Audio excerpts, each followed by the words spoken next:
It's July the 4th, ladies and gentlemen, and so therefore it is the general election in the UK, where by all accounts, from polls since last 2 years basically, Labour are destined to win. There is no surprise about this. And with Keir Starmer being destined to be the leader of the nation as Prime Minister, we have to understand that this is merely the beginning in terms of our fight, our resistance against establishment, because Keir Starmer himself is a tool of the establishment, being a man who, since his political campaign, has lied and lied and lied. And what the media won't report on is that he lies just as much as Boris Johnson, but he has the aesthetics of sensibility of being just some responsible man. But of course, they don't call him out on the very serious lies that he's been telling. In order to become leader of the Labour Party, he promised to put the pledges that were brought in by Jeremy Corbyn into effect. Of course, he dropped nearly all of those pledges because he never actually believed in them. You see, as a tool of the establishment, Keir Starmer doesn't believe in anything other than to seek power. And now, obviously, the left needs power, but Keir Starmer is not of the left. He's a carbon copy, understudy, replacement of the Conservative Party. When the Conservative Party are in dire straits, then the Labour Party have to pick up the baton. And that's where we are. Keir Starmer is merely a Rishi Sunak replacement, a carbon copy replacement. So people may be thinking I'm being a little bit harsh, but if we were to look at our pledges, our political kind of policies, we would get a good understanding of somebody's real morals and principles. When he gave a green light to a siege which cut off water, food, electricity, as a former human rights lawyer, that was pretty self-evident as to Jeremy Corbyn, not Jeremy Corbyn. Obviously, he's no Jeremy Corbyn, but Keir Starmer.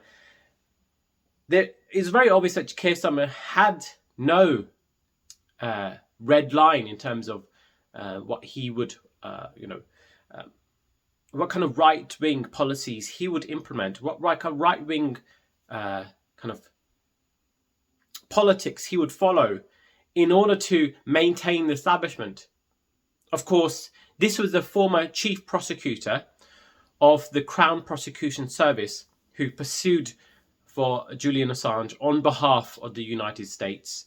Of course, there was a witch hunt against Julian Assange because of the fact that Julian Assange was simply a truth teller, or rather he had a publication site in which people could leak things as members of the intelligence community, which is this is very important for a democratic society to have. Of course, the establishment doesn't truly believe in democracy. Of course, with Keir Starmer in power, he's had an authoritarian hand over the Labour Party, where he deselected people like Jeremy Corbyn, who is found to be on the right side of history, of course. Jeremy Corbyn being against the oppression of the Palestinian people on behalf of Israel. He was for human rights all along in Libya and Iraq. He was on the right side of history throughout this whole process, which of course is a thorn in Keir Starmer. And if Keir Starmer is anything like Tony Blair, then he may improve things in a minor way domestically, which in turn is reversed by the subsequent far right power that will come, because of course people will see Keir Starmer as a useless bureaucrat And then when he's, of course, even if he improves things domestically, he's going to destroy much of international relationships on behalf of the establishment. He will support Israel to its ends, because of course, as part of the establishment, which is basically a follow, it's a kind of a continuation of the Marshall Plan following the end of World War II, in which the US really wants to maintain a monopoly in power, as to not lose its grip, because of course stability is really important to the establishment. And I agree, stability is super important, but stability from the viewpoint of a tyrant is to maintain power and to trying to control different parts of the world. This means coups upon entirety of the global south, from Iran, whereby Mohammad Mossadegh was thrown out for simply wanting to nationalize his own oil reserves, on behalf of the CIA, on behalf of BP, which CIA acted upon, which led to the Shah, a instrument of the West, being put into power in Iran, which of course was overthrown by a largely organic Islamic revolution. Now, I'm not, a big fan of the Islamic Republic of Iran, because of course, they've got some oppressive elements, but they are simply a consequence of the establishment foreign policy. And Keir Starmer has no problem with this.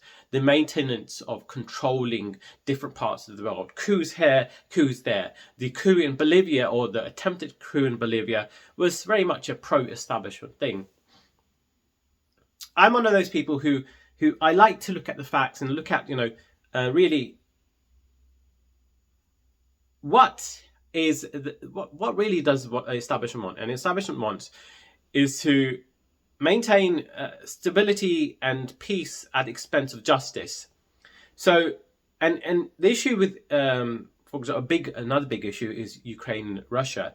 I'm not as gung ho about supporting Russia as some people may be, or rather, not supporting or believing the narrative of Vladimir Putin. At the same time, I do know that as the establishment wants people to have a very short-term memory, and so when it comes to Russia, of course, Russia and form of Vladimir Putin and his predecessors, they all agree that there should be a red line between NATO and Russia. Of course, the West, the US, which is very belligerent, wanted to maintain and increase its power and wanted to increase its influence over the Eastern Front of Europe.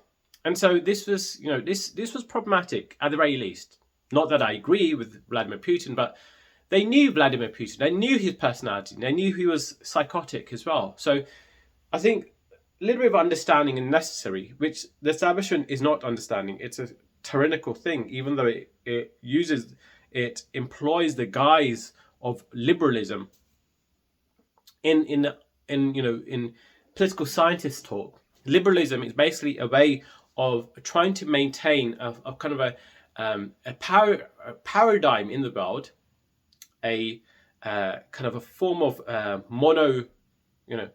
monoculture in the world, whereby you have a kind of a society, kind of a international society, whereby there's collaboration in terms of international trade. However, if there is some sort of disagreement with that ideology, whereby people want to, let's say, nationalize their own oil or nationalize their own resources, that's a big problem for liberalism, because liberalism is about maintaining international trade, in maintaining global, congruency, which means at the end of the day, it means the US or those with the greatest power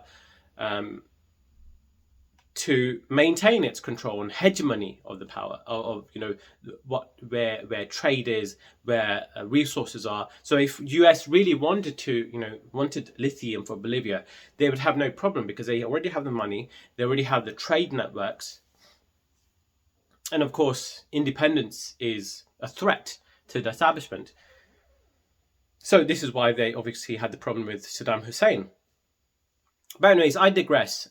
Keir Starmer is somebody. Okay, I do not hate. Of course, Michael Brooks, for those that don't know, an incredible progressive leftist speaker who passed away a couple of years ago, at a very young age. But he was on the ball when he said, be kind to people, but be harsh with systems. Keir Starmer is an individual, of course, a human being, but I'm harsh with the system that employs him. I'm harsh with the sort of system that has uplifted him. He's merely a symptom of the problem, just as Hitler was a problem of the anti-democratic, anti-Semitism of Germany, of the Third Reich. So Keir Starmer is a symptom. And what we need to do as leftists and progressives is to create a better culture. We need to create a better culture based on empathy, based on understanding, based on intelligence, based on a connection to nature. And this is why we must, if possible, to vote Green. Labour are destined to win more than 400 seats. What we want to do is reduce some of that power that they have. Of course, this video is coming out a little bit late, but the overall emphasis is to maintain greater power of the left. If Labour aren't the instrument through which we will receive that power, then we need to do it grassroots against the establishment tools of Keir Starmer. And yes, Keir Starmer's dad was a tool maker. He did create a tool. But anyways, I hope you enjoy this video. I'm going to do more videos like this, especially with Keir Starmer back in, or rather Labour back in power, the new liberal. And when I mean neoliberal, a free market society, which basically is a continuation of conservatism, but with the aesthetics of being sensible. It's basically very, very, very much the same, and it will give more power to the far right because the far right know that Labour are merely a puppet of the establishment, just as conservatives are. And the far right, of course, the far right is psychotic, and they're just as much a threat as Labour Party are. But Labour Party aren't going to resolve the issues of right-wing populism. They're merely going to cede power away because they don't have an effective answer to the far right. In fact, they will try to employ some of the aesthetics of the far right. They'll say, "Oh, we are against immigration," and they'll have issues with, they'll maybe even try very hard to stop the boats from coming. But at the very core, they're bureaucratic power that is pro-establishment, that is pro-international war. And the far right is going towards a more kind of a isolationist view of society. Of course, the pro-right may be actually in favour of supporting Israel, but for the most part, the far right is trying to employ this kind of foreign policy of not putting too much money into wars around the world, which the liberals want to do, and so they know that Keir Starmer is really just an establishment shill. Despite that, Keir Starmer is quite scared of the far right, so much so that in Clacton, where Nigel Farage is soon to be MP, he was threatened the Labour MP, a very popular, up and coming black MP who's receiving more retweets on Twitter, which was a threat to Keir Starmer. This is why Keir Starmer was very angry and told him to pull out. As a result, this politician, was upset. The Labour MP who was upset. So, Labour candidate, I mean. So, Keir Starmer is scared of the far right, but has no effective answer to the far right.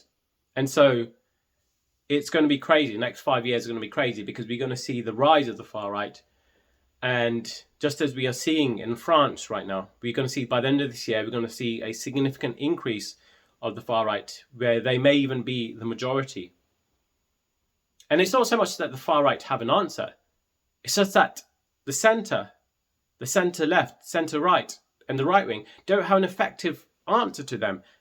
They want to appropriate the far right, even sometimes.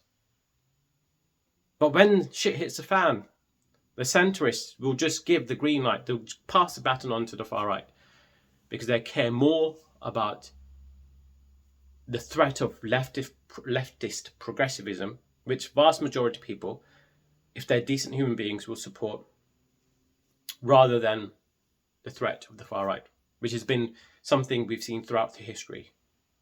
Of course, it was the centrists that gave power to the Nazis. It was the centrists that gave power to, to big business, as opposed to people like Rosa Luxemburg over time. I'll do more on this in the future, how centrists enable the far right. Anyways, I hope you enjoyed this video. Please like, comment, and subscribe. That'd be very much appreciated. Thank you.